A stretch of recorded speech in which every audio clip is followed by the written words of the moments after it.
جی دوستو، آج کل ایک ہاہاکار مچی ہوئی ہے کہ جناب جاپان نے ویزا بہت مشکل کر دیا ہے اور جاپان جو ہے وہ بہت ہی انسانی حقوق کی خلاف ورزی کر رہا ہے اور لوگوں کو جو ہے اپنے ملک میں آنے دینا نہیں چاہتا اور ان کی اکنامی ٹھپ ہو جائے گی اور یہ ہو جائے گا وہ ہو جائے گا۔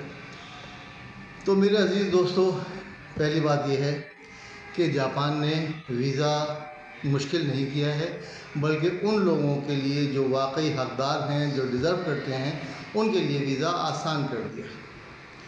امیگریشن جاپان میں 1700 سے زیادہ 1700 کیسز اپلائی ہوئے تھے بزنس مینیجر ویزا کے، ٹھیک ہے، جو ان میں سے ایکچولی کتنے جو تھے وہ ان کی شرائط پہ پورا اترتے تھے 1700 میں سے 70 جو تھے اونلی وہ اپلیکیشنز تھیں جو کہ واقعی بزنس مینیجر کے طور پہ آنا ڈیزرو کرتے تھے۔ باقی سب نے فیک کمپنیز بنائی ہوئی تھیں، فیک امپلائیز دکھائے ہوئے تھے اور فیک ڈاکومنٹس لگائے ہوئے تھے، ٹھیک ہے۔ تو ظاہر ہے جو فیک آپ اگر مطلب آپ ایک جعلی کام کر رہے ہو کسی کے ساتھ اور وہ اس جعلی کام کو پکڑ لیتا ہے تو آپ اس کے خلاف شور شرابہ شروع کر دیتے ہو، ٹھیک ہے نا۔ جاپان کو مین پاور چاہیے، مگر جاپان کو پڑھے لکھے لوگ چاہیے، جاپان کو کوالیفائڈ لوگ چاہیے، جاپان کو وہ لوگ چاہیے جو پڑھنے لکھنے کے شوقین ہوں اور محنتی ہوں، ٹھیک ہے۔ آپ نے وہ لوگ، میں ان لوگوں سے مخاطب ہی نہیں ہوں جن کو پڑھنے لکھنے کا شوق نہیں ہے اور وہ جاپان جانا چاہتے ہیں۔ تو میرا آپ کو مشورہ یہ ہے کہ جن لوگوں کو پڑھنے لکھنے کا شوق نہیں ہے یا جو لوگ نہیں پڑھ لکھ پائے ہیں کسی وجہ سے بھی، جاپان کا رخ نہ کریں۔ ان کے لیے یورپ کھلا ہوا ہے، امریکہ کھلا ہوا ہے، کینیڈا کھلا ہوا ہے۔ کسی بھی ایجنٹ کو ویزا وغیرہ لگا دیتے ہیں ایجنٹ کسی نہ کسی طریقے سے، کوئی ایجنٹ قابل بھروسہ ڈھونڈیں اور یورپ نکل جائیں، وہاں پہ آپ کھپ جائیں گے۔ جاپان میں آپ نہیں کھپ پائیں گے کیونکہ جاپان کو صرف وہ لوگ چاہیے جن لوگوں نے N1 یا N2 کیا ہوا ہو، جو جاپانی اچھے طریقے سے بول سکتے ہوں یا جاپانی سیکھنا چاہتے ہوں اور اس کے ساتھ ساتھ پڑھائی لکھائی کرنا چاہتے ہیں۔ آپ اسٹوڈنٹ ویزا پہ جاتے ہیں، ہم سب پاکستانی جانتے ہیں کہ کتنے لوگ اسٹوڈنٹ ویزا پہ جاتے ہیں جو N5 کا جعلی سرٹیفکیٹ لے کے پہنچ جایا کرتے تھے۔ انٹرویو میں بھی جعلی انٹرویو کیا کرتے تھے وہ، کہ ان کی جگہ کوئی اور انٹرویو دے دیا کرتا تھا اور وہ جاپانی کو لگتا تھا کہ اس کو تو بڑی اچھی جاپانی آتی ہے، اور جب وہاں پہنچتے تھے تو جب کوئی بات پوچھتا ہے تو کہتے ہیں ابا ڈبا جبا، مجھے تو کچھ آتا ہی نہیں۔ تو آپ لوگ اس طریقے سے کر کے جو ہے جاپان پہنچتے تھے اور اس جاپان نے وہ سسٹم روک دیا ہے۔ اب انہوں نے کہا جی N5 کا سرٹیفکیشن کر کے آؤ، یعنی N5 کا JLPT کا ایگزام پاس کر کے آؤ، تب ہم آپ کو ویزا دیں گے۔ اس پر آپ نے شور شرابہ مچایا کہ جناب بڑے ظلم کر رہے ہیں، بڑے زیادتی کر رہے ہیں۔ کوئی ظلم زیادتی نہیں کر رہا، اس نے انلیگل لوگ جو تھے، جو چور رستوں سے جاپان میں آتے تھے، اس کو روک دیا اس نے، ٹھیک ہے نا۔ تو میرے عزیز، جو جاپان میں ہیں، جو لوگ جاپان پہنچ گئے ہیں، ان کے لیے بہت اچھا چانس ہے کہ جاپانی زبان سیکھیں، محنت کریں، N2 کر لیں گے تو آپ کو کوئی نہ کوئی کمپنی ہائر کر لے گی اور اس کے بعد آپ کا سارا ویزا پروسیس صحیح ہو جائے گا۔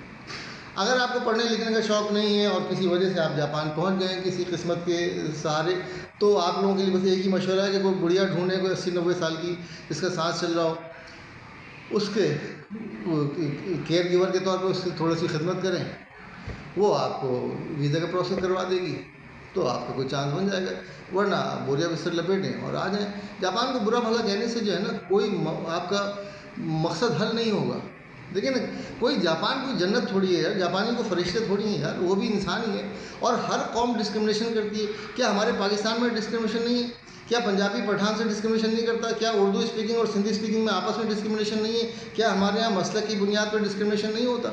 سب کچھ ہوتا ہے یار، اسی طرح جاپانی بھی ہیں، اسی طرح آپ دنیا میں کہیں پہ بھی چلے جائیں گے، کینیڈا میں بھی ڈسکرمنیشن ہے، یورپ میں بھی ڈسکرمنیشن ہے، ہر جگہ ڈسکرمنیشن تو ہے۔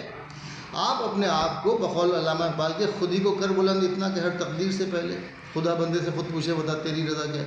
آپ جہاں جانا چاہتے ہیں اپنی قابلیت اتنی بڑھا لیں گے، وہ کہیں بھائی آپ ہی آئیے، ہمیں آپ ہی کی ضرورت ہے، ٹھیک ہے نا۔ تو یہ باتیں کرنے سے کہ جناب جاپانی یوں ہوتے ہیں، جاپانی یوں ہوتے ہیں، جاپانیوں کو برا کہنے سے ہم اچھے نہیں ہو جائیں گے یار، ٹھیک ہے نا۔ جاپانی کتنے بھی برے ہیں، ہم تڑپ رہے ہیں جاپان جانے کے لیے، ٹھیک ہے نا۔ تو جناب یہ کافر جو ہے وہ سور کھاتے ہیں، فلانا کرتے ہیں، ڈھماکہ کرتے ہیں، بھائی یہ سب کچھ کرتے ہیں لیکن ہم تڑپ رہے ہیں وہاں جانے کے لیے۔ کوئی جاپانی پاکستان آنے کے لیے نہیں تڑپ رہا، یا تو ہم اتنی ترقی کر جائیں کہ لوگ دنیا بھر سے جو ہے وہ پاکستان میں لوگ دوڑنا شروع کر دیں پاکستان کی طرف کہ نہیں جی مجھے جاپان آنا ہے، مجھے جاپان آنا ہے اور مجھے پاکستان آنا ہے. ہر جاپانی بھی بھاگ رہا ہوں کہ مجھے پاکستان میں بڑی اچھی جابس ہیں یار، بڑی اچھی انکم ہے. ایسا کچھ نہیں ہے. تو ہم ہی مجبور قوم ہیں جو ہمیں دنیا کی طرف بھاگ بھاگ کے جانا ہے، کیونکہ ہم نے کبھی بھی خود سے تو ہمیں قوم بن نہیں سکتے. پاکستان میں کہتا ہوں ایک جگہ ہے جہاں پہ کچھ لوگ لوٹنے والے موجود ہیں، کچھ لوگ لوٹنے والے موجود ہیں. کچھ لوگ لوٹ کے بھاگ رہے ہیں، کچھ لوگ لوٹ کے بھاگ رہے ہیں. ابھی آپ کے اوپر ڈیپینڈ کرتا ہے کہ آپ لوٹ کے بھاگنا چاہتے ہیں یا لوٹ کے بھاگنا چاہتے ہیں. اس کے علاوہ تیسرا کچھ نہیں ہے. تیسرے وہ لوگ ہیں جو بیچارے کہیں جا ہی نہیں پا رہے ہیں، ٹھیک ہے نا، وہ لوٹ رہے ہیں بیچارے خامخواہ. تو کہنے کا مقصد یہ ہے میرے عزیز دوستو کہ جاپانی زبان اگر آپ جاپان جانا چاہتے ہیں یا جاپان نہیں بھی جانا چاہتے ہیں، کوئی بھی اسکل سیکھیے. آپ جاپانی زبان میں N2 کر لیں گے. جاپان نہیں، پوری دنیا کو آپ کی ضرورت ہے. پچھلے 11 سال سے سمجھا رہا ہوں کہ پوری دنیا میں جاپانی انٹرپریٹر کی ضرورت ہے. ٹھیک ہے، آپ کو جاپانی زبان مشکل لگتی ہے، آپ جرمن سیکھ لیں، وہ انگلش سے بہت قریب ہے اور جرمن نسبتاً زیادہ آسان ہے. جرمنی جانے کے بہت زیادہ چانسز ہیں. اگر آپ نے جرمن لینگویج کے 3 لیول بھی آپ کر لیتے ہیں تو آپ کے لیے دروازے کھل جاتے ہیں یورپ کے. تو کہنے کا مقصد یہ ہے کہ یار جو ناکام لوگ ہوتے ہیں وہ اپنا پرابلم جو ہے اس کا کسی کو اور کو ذمہ دار ٹھہراتے ہیں کہ یار جاپان نے ویزا مشکل کر دیا جناب، جاپانی یوں ہوتے ہیں، فلانے یوں ہوتے ہیں. نہیں بھائی نہیں، اس سے آپ کا مسئلہ حل نہیں ہوگا. آپ نے صرف محنت کرنی ہے. پھر مثال دے رہا ہوں، ٹیلنٹڈ آدمی کی مثال گندے انڈے کی طرح ہوتی ہے. آپ انڈے لینے جاتے ہیں، آپ انڈے ابالنے کے لیے پتیلی میں ڈالتے ہیں. جو گندا انڈا ہوتا ہے وہ ایک دم سے اوپر آ جاتا ہے، باقی انڈے سب پتیلی میں نیچے بیٹھ جاتے ہیں. تو ٹیلنٹڈ آدمی کو آپ بدترین حالات میں بھی ڈال دیں، وہ اپنے آپ کو اوپر لے آتا ہے سب سے اور اپنی جگہ بنا لیتا ہے.